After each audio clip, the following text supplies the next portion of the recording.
as many of you know, my story is very different. I didn't seem ever to leave school.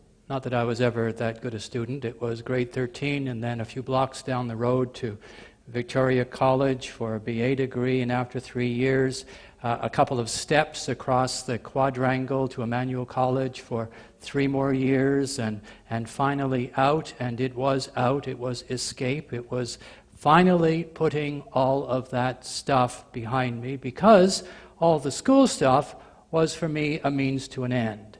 It was what I had to do to get to do what I felt I ought to do, which was something like this.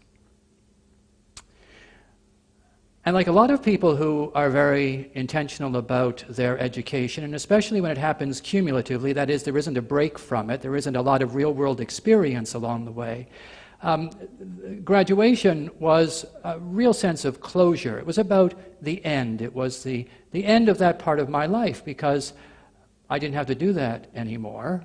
And now I, like many of us in that situation, I went out to do what I needed to do, with the confidence that although there would be new experiences, the learning was pretty well done.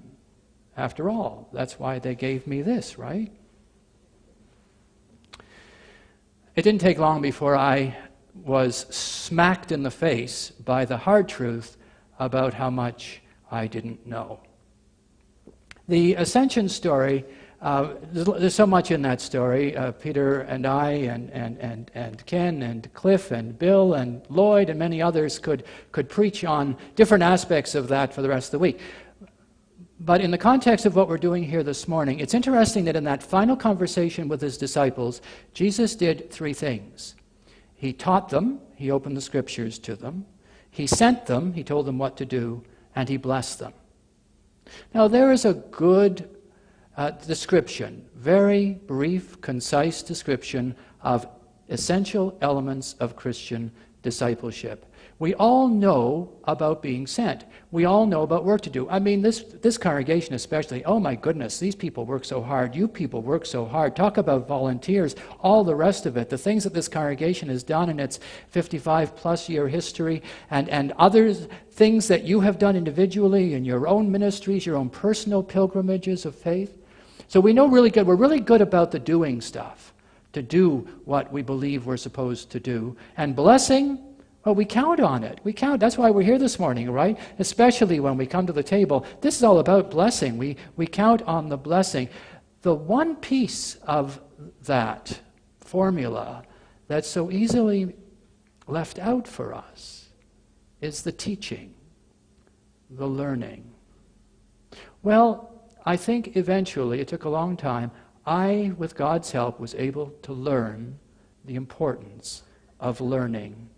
Not as something you do to achieve any kind of success or graduation or status or position. Learning as a discipline of discipleship. Some of you may agree that although there are many reasons why the church is as weak as it is today, it's still God's church, but it is a shadow of what it ought to be, what the world needs it to be. One of the reasons, one of, I believe, most important reasons, is how many of us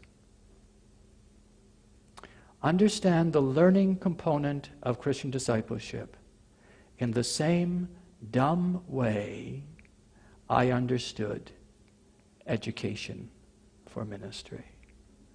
That when we leave Sunday school, the learning is done. When we're confirmed, the learning is done. And nothing could be further from the truth. May we, all of us, remember when we listened to Quinn and Malcolm promise in a few moments, promise to be disciples who are lifelong learners. Let us, most of us, I think this is true, have at one time or another made the same promise. It is a promise we dare not fail to keep.